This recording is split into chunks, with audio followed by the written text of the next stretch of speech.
Another episode of Total Recall, The Girl Who Leaped Through Time. We're finally here, guys. We've made it.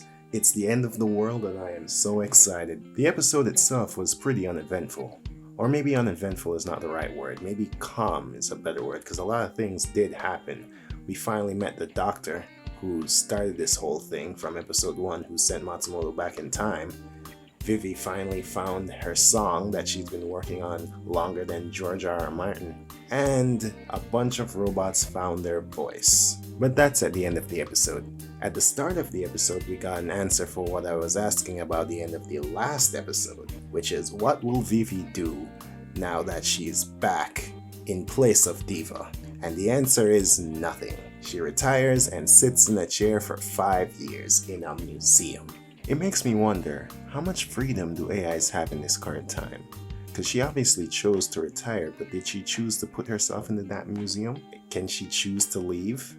I mean, I don't think we're going to get any of those answers since we're at the end, but it's something that I thought about. As it turns out, the last mission was a success. There was no epidemic of AI suicides in this timeline. The only difference is it was reported as a double suicide instead of a single one, so I guess that made the difference somehow. I'm not sure how, but okay, I'll take it. And with that, Matsumoto lets us know that the Singularity Project is over, at least according to him, so now Vivy has more time to find the answer to what it means to put your heart into something, as well as work on her new song, which she does for 20 years. And in that time, she meets the doctor as a kid. He grows up and has his own kid. She touches his kid and has a eureka moment. She can just make a song about all the experiences she's had throughout the show. Apparently, AIs have never created their own song before, so this is a really big deal.